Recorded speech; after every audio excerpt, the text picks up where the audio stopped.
মমতা বন্দ্যোপাধ্যায় বলছেন লক্ষ্মীর ভাণ্ডার ভাঙতে আসলে দাঁতের গোড়া ভেঙে শিলনোড়া দিয়ে।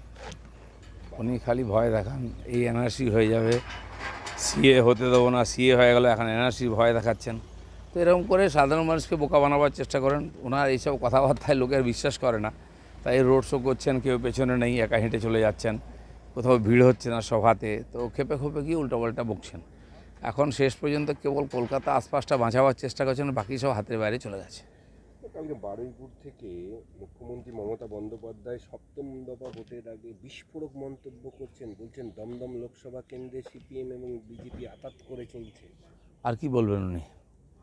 সিপিএম বিজেপি আতাত, সিপিএমের অফিস খুলে দিচ্ছেন, চা খাওয়ার পয়সা দিচ্ছেন, নির্বাচন করারও পয়সা দিচ্ছেন বিভিন্ন জায়গায়, এসব আমাদের কাছে খবর আছে। তাদের সভাতে লোকও পাঠিয়ে দিচ্ছেন কখনো কখনো, আর গিয়ে এখানে কুস্তি করে বেড়াচ্ছেন। পাটনায় চা খাবেন, লখনৌ নাস্তা করবেন, আর ওখানে গিয়ে পাওভাজি খাবেন মুম্বাইতে। এসব তো লোকে দেখেছে কে কার সঙ্গে আছে। তো এইসব থেকে বাঁচার জন্য উল্টাপাল্টা বলে লোককে বিভ্রান্ত করার চেষ্টা করছে। আগামী 4 জুনের পর 6 মাস দেশের বড় সড় রাজনৈতিক ভূমিকম্প হতে পারেন প্রধানমন্ত্রী বলেছেন। কি ভূমিকম্প, কি আশ্বাস, কি পূর্বাভাস? সেটা দেখাই যাক, 4 জুন আসুক, সেটা তো উনি বলতে পারবেন, আমাদের পক্ষে বলার মুশকিল। আর উনি বলেও রেখেছেন যে সিবিআই আর ইডি কীভাবে অ্যাক্টিভ হবে সেটা 4 থেকে পরে দেখবেন। তো অনেক কেস জমা হয়ে আছে, অনেক কাজ বাকি আছে, ইলেকশনের জন্য একটু স্লো চলেছে, সেটাও হবে।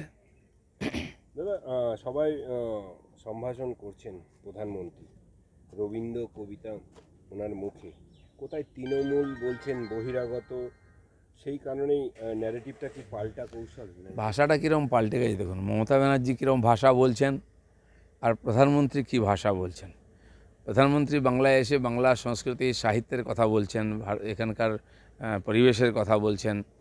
আর মমতা ব্যানার্জির ভাষা শুনুন, সেখানে বাঙালিয়ানার নামমাত্র নেই। বাঙালিয়ানার নাম করে ভোট নিয়েছেন, সেই সুরসুরি দিয়ে কাজ হচ্ছে না। এখন দেখে নেবো, কেটে নেবো, মেরে দেবো, ছাড়বো না, এই করবো না, তাই করবো না, এই যে কথাবার্তা, একদম অপোজিট মেরুতে চলে গেছেন। মমতা ব্যানার্জির কথাবার্তা ভাষার মধ্যে আর বাঙালিয়ানা নেই। প্রধানমন্ত্রী কিন্তু এসে বাঙালি হয়ে গেছেন। দাদা, মাটিয়া পুলিশে অভিষেকে প্রচারে মমতা বাইক, ওকে আপনারা এবার ভোট দিয়ে যেতেন। আমি ওকে মাঝে মাঝে বলি, তুই যা কেন্দ্রে দেখাস কেউ পারবে না। দেখুন, দিল্লিতে একটা পরিবার আছে, সেখানে দেখি মা মেয়ে ছেলে মিলে পিকনিক করছেন, ঘুরে বেড়াচ্ছেন, একে জড়িয়ে ধরছে, ফটো তুলছেন, রাস্তায় দাঁড়িয়ে মাকে সেলফি তুলছেন, যেন মায়ের সঙ্গে কত বছর পরে দেখা হলো। আর এখানে একটা পরিবার আছে, সেখানেও সবাই ওইভাবে পিসি ভাইপো এদিক ওদিক মিলে দেখাচ্ছে। মনে হচ্ছে এই জমিদারিটা ওনাদের, দিল্লির জমিদারি ওনাদের, কলকাতার জমিদারিটা ইনাদের। মানুষ এই জমিদারি প্রথাটা পুরো উচ্ছেদ করে দেয় এই ইলেকশনে।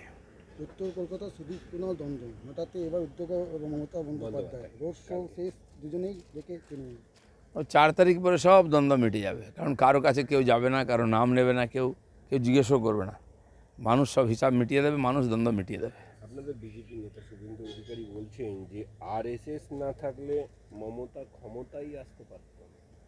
আমি জানি না, আরএসএস কারো ক্ষমতায় আনে না, কারো ক্ষমতা থেকে সরায় না। হতে পারে তখন তিনি মমতার সঙ্গে ছিলেন, কী হয়েছে না হয়েছে আমার জানা নেই। কিন্তু আমি আরএসএস সম্বন্ধে যেটুকু জানি, ক্ষমতার সঙ্গে আরএসএসের কোনো সম্পর্ক নাই, তারা সমাজ পরিবর্তনের কাজ করেন।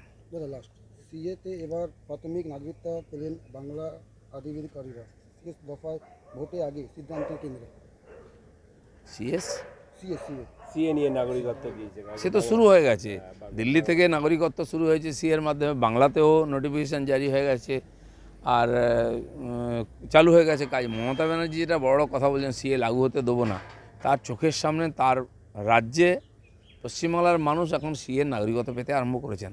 কিন্তু উনি যেগুলো বলেন, লোককে ভয় দেখান প্রথম, তারপরে বিভ্রান্ত করেন, তারপর সব মেনে নেন। এখন মেনে নেওয়ার সময় এসছে।